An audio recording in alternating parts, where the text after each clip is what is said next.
हरिद्वार से बड़ी खबर है। कुंभ 2027 की तैयारियां तेज हो चुकी है। सीएम धामी ने हाई लेवल मीटिंग की।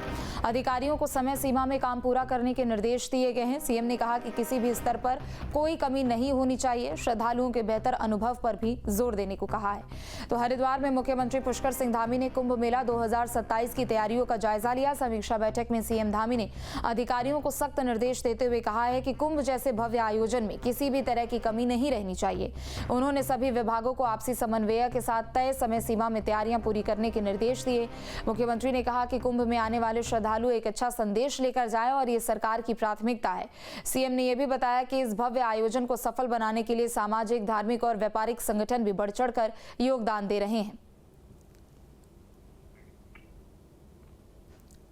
देखिए, 2027 का कुंभ मेला हर दृष्टि से भव्य हो, दिव्य हो, सुरक्षित हो, उसकी सभी व्यवस्थाएं समय से पूरी हों और देवभूमि उत्तराखंड का, सनातन का जय घोष हो।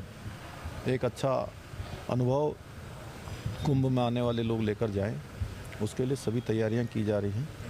एक एक तैयारी को देखा जा रहा है ठीक से और मैं स्वयं भी इसको लगातार समीक्षा कर रहा हूँ। सारे अधिकारी भी लगे हुए हैं, सारे पूज्य संतगणों का भी आशीर्वाद इसमें मिल रहा है। सभी हमारे सामाजिक संगठन, धार्मिक संगठन, व्यापारिक संगठन, हमारे जनप्रतिनिधि, सभी लोग इस मेले को जो हितधारक हैं उसके रूप में अपना काम कर रहे हैं। और चलिए, ज्यादा जानकारी के लिए संवाददाता अजीत जुड़ चुके हैं। अजीत, कुंभ की तैयारियां जमीनी स्तर पर भी नजर आ रही हो और सीएम बीते दिन हरिद्वार भी पहुंचे थे, बैठक भी उन्होंने की थी। क्या कुछ दिशा निर्देश यहां पर अधिकारियों को दिए गए हैं?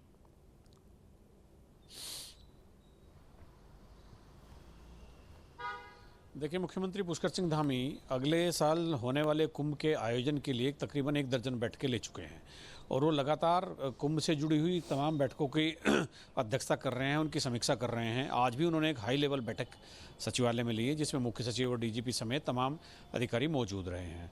मेला अधिकारी भी वहाँ पर मौजूद थी।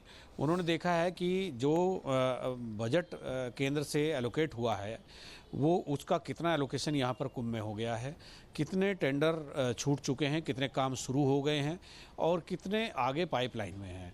उन्होंने सारी चीज़ों की समीक्षा की और अधिकारियों को, जो विभागीय अधिकारी है, उनको निर्देशित किया है कि वो समय समय पर जाकर अपने विभाग के काम वो देखें कि किस तरह से हो रहे हैं कि नहीं हो रहे हैं, वो गति पकड़ रहे हैं कि नहीं। मेला अधिकारी को भी उन्होंने निर्देशित किया है कि आप वहाँ पर जितने भी काम हो रहे हैं सबका लगातार निरीक्षण करें, अनुश्रवण करें और फिर उसके बाद में अगर कोई गड़बड़ी है तो उस पर कार्रवाई भी करें। कमिश्नर गढ़वाल को भी, मुख्य सचिव को भी, तमाम लोगों को निर्देशित किया है कि जितने भी मेले से रिलेटेड काम हैं वो पूरी तरह से कंसोलिडेट हो करके समयबद्ध तरीके से पूरे होने चाहिए।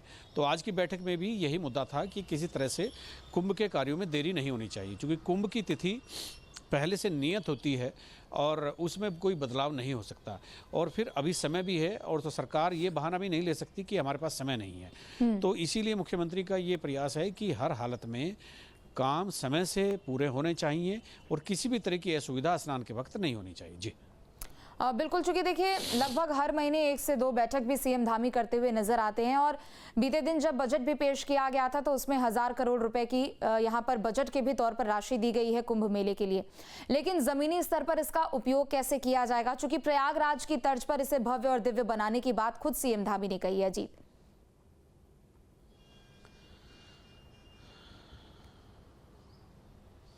बिल्कुल, देखिए, मैंने अभी जो सारा मामला बताया आपको तो वो उसी के लिए था, किस तरह से भव्य और दिव्य होना चाहिए।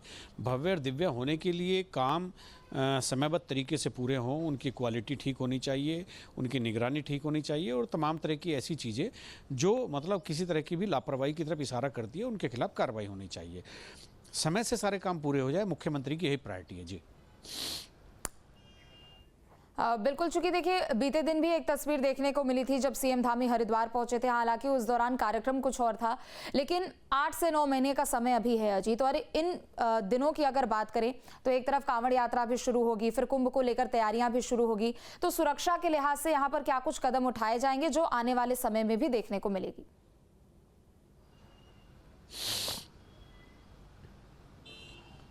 अब बिल्कुल देखिए, सुरक्षा की दृष्टि से भी, चूंकि यहाँ पर 6 बटालियन पीएसी की हैं पूरे राज्य में, वो तो पूरी पीएसी बल ऐसे ही इवेंट के लिए होता है। इसके अलावा होमगार्ड है। फिर जब कुंभ होता है तो हम आसपास के राज्यों से भी पुलिस बुलाई जाती है।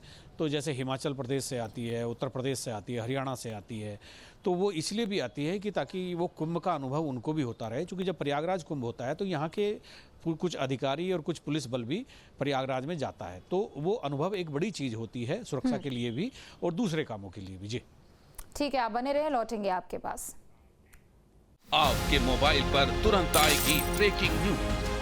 स्क्रीन पर सबसे पहले दिखेगी बड़ी खबर। देश दुनिया की हर खबर एक जगह। अब आपके मोबाइल पर तुरंत फटाफट इंस्टॉल कीजिए न्यूज़ नेशन ऐप और रखिए खुद को अपडेट।